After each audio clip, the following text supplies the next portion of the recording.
இந்த வீடியோவில் நம்ம பார்க்க போகிற டாபிக் ஹார்மோனிக் மீன். ஹார்மோனிக் மீன்றது ஒரு அரித்மெட்டிக் மீனோட reciprocal. It is defined as the reciprocal of arithmetic mean. இங்கேயும் நமக்கு 3 டிஃப்ரெண்ட் டைப்ஸ் ஆஃப் டேட்டா இருக்குது. இண்டிவிஜுவல் டேட்டாவோட formula HM equal to n divided by summation of 1 by x. நம்ம அங்கே எழுதுறத அப்படியே ரெசிப்ரோக்கலில் நம்ம இங்கே எழுதணும். So HM equal to number of data divided by summation of 1 by x. For discrete data நம்மளோட formula HM equal to summation f divided by summation of f by x. இங்கே f இருக்கிறதுனால f by xன்னு எடுத்துப்போம். Frequency இருக்கும். இதே தான் நம்ம கண்டினியூஸ்க்கும் use பண்ண போகிறோம். கண்டினியூஸ் டேட்டா நம்மளோட formula HM equal to summation f divided by summation f by x. இங்கே x வந்து டைரெக்டாக கொடுத்துருக்க மாட்டாங்க. நம்ம தான் வந்து கிளாஸ் இன்டர்வல்லேருந்து மிடில் வேல்யூ எடுத்து கால்குலேட் பண்ணுவோம். இது HMோட வேல்யூ. ஃபர்ஸ்ட் ஒரு எக்ஸாம்பிள் பார்க்கலாம். செட் ஆஃப் டேட்டா கொடுத்துருக்காங்க. இந்த செட் ஆஃப் டேட்டா வந்து இண்டிவிஜுவல் டேட்டா. இப்போ இந்த இண்டிவிஜுவல் டேட்டாவோட ஃபார்முலா வந்து சம்மேஷன் 1 by x வந்து டினாமினேட்டரில் வரும். இப்போ எக்ஸ் தான் கொடுத்துருக்காங்க. அப்போ எக்ஸை நம்ம காலம் வைஸ் பிரித்து எழுதணும். 6, 15, 35, 40, 900, 520, 300, 400, 1800, 2000. ஓகே, நம்ம எக்ஸ் எழுதியாச்சு. இந்த எக்ஸ் எல்லாத்துக்கும் ரெசிப்ரோக்கல் வேல்யூ நமக்கு வேணும். 1 by எக்ஸ் வேணும். 1 by எக்ஸ்னால் 1 divided by 6. 1 divided by 6ன்றது 0.1667. நம்ம 4 டெசிமல் எடுத்திருக்கோம். இதுக்கப்புறம் உள்ள டெசிமலை ரவுண்ட் ஆஃப் பண்ணிடணும். அடுத்தது 1 by 15ன்றது 0.0667.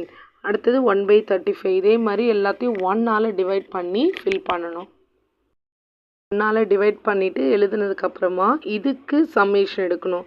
இப்போ இதை ஆட் பண்ணால் இதோட டோட்டல் 0.2969. நம்மளோட ஃபார்முலா என்ன? HM for individual data formula HM equal to number of data divided by summation of 1 by x. 1 by xக்கு வந்த வேல்யூ எல்லாத்தையும் டோட்டல் பண்ணி எழுதுறது தான் சம்மேஷன் ஆஃப் 1 by x. nன்றது நம்பர் ஆஃப் டேட்டா. இங்கே number of data 10. Summation of 1 by xன்றது இந்த காலமில் இருக்க எல்லா வேல்யூவும் ஆட் பண்ணுது. அது 0.2969. இப்போ இதை ரெண்டையும் டிவைட் பண்ணும்போது நமக்கு வந்து 33.68ன்னு ஆன்சர் வரும். இது harmonic mean for individual data. அடுத்ததாக ஒரு டிஸ்க்ரீட் டேட்டா ப்ராப்ளம் பார்க்கலாம். Second problem, calculate HM for the following data. இங்கே x கொடுத்துருக்காங்க. எக்ஸோட சேர்ந்து ஃப்ரீக்வன்சி கொடுத்துருக்காங்க. ஃப்ரீக்வன்சி கொடுத்துருந்தாங்கன்னா அது டிஸ்க்ரீட் டேட்டா. ஸோ டிஸ்க்ரீட் நான் அந்த கார்னரில் எழுதுகிறேன். டிஸ்க்ரீட் டேட்டாவுக்கு நம்மளோட formula HM equal to summation f divided by summation f by x. So நமக்கு f by x தான் வேணும். ஸோ f by xக்கு நம்ம முதல்ல இதை காலமாக எழுதிக்கலாம். 10, 12, 14, 16, 18, 20. and f ஓட வேல்யூ 5, 18, 20, 10, 6, 1. ஸோ எக்ஸையும் எஃப்ஐயும் நம்ம காலமில் எழுதியாச்சு. இப்போ நமக்கு என்ன வேணும்னா f divided by x. f divided by எக்ஸ்னால் 5 divided by 10. So 5 divided by 10ன்றது 0.5. இது 18 divided by 12. 18 divided by 12ன்றது 1.5. 20 divided by 14, 1.428. அடுத்து 10 divided by 16, 0.625. Next 6 divided by 18, 0.333. Last 1 divided by 20. 1 divided by 20ன்றது 0.05. நமக்கு தேவையானது f by x காலமோட டோட்டலும் fோட டோட்டலும். சம்மேஷன்றது total. So summation f by x எல்லா வேல்யூவும் ஆட் பண்ணால் 4.436 வருது. இந்த f எல்லாத்தையும் ஆட் பண்ணால் இதுக்கான வேல்யூ 60. ஸோ இதை கொண்டு போய் நம்ம ஃபார்முலாவில் சப்ஸ்டியூட் பண்ண போகிறோம். ஹெச்எம் ஈக்குவல் டு நியூமரேட்டரில் சம்மேஷன் எஃப் 60, டினாமினேட்டரில் எஃப் டிவைடட் பை எக்ஸ் 4.436. இது ரெண்டையும் டிவைட் பண்ணால் 13.526. ஸோ நம்ம ஹார்மோனிக் மீனோட வேல்யூ 13.526.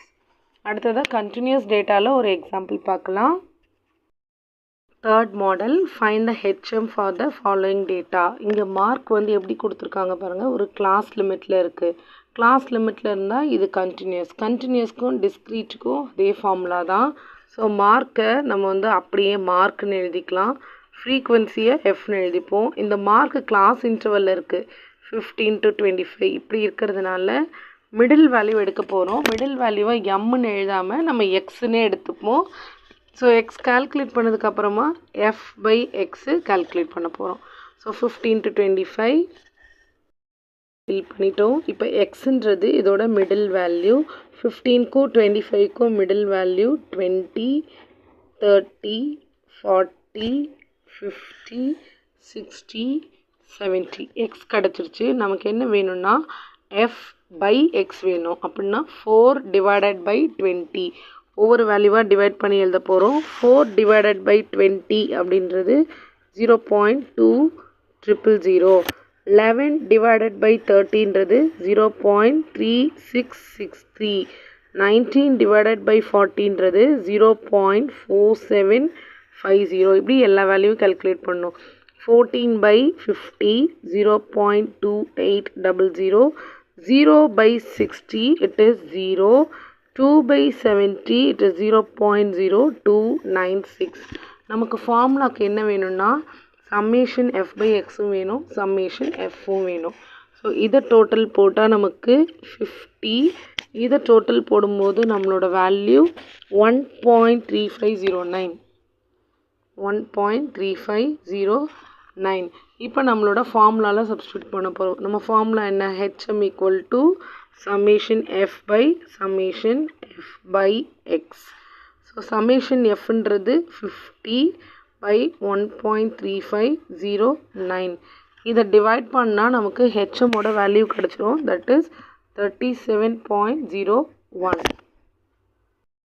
உங்கள் ப்ராக்டிஸ்க்காக calculate harmonic mean for the data. First கொடுத்திருக்கிறது ஒரு individual data 1, 0.5, 10, 45, 175, 0.01, 4, 11.2. So second ஒரு sum இருக்கு, calculate harmonic mean for the data. இது ஒரு discrete data and third ஒரு problem இருக்கு, it is continuous data. So இந்த 3 ப்ராப்ளமும் ப்ராக்டிஸ்க்காக இந்த 3ஐயும் சால்வ் பண்ணிவிட்டு கமெண்ட் பாக்ஸில் உங்கள் ஆன்சரை ஷேர் பண்ணுங்கள்.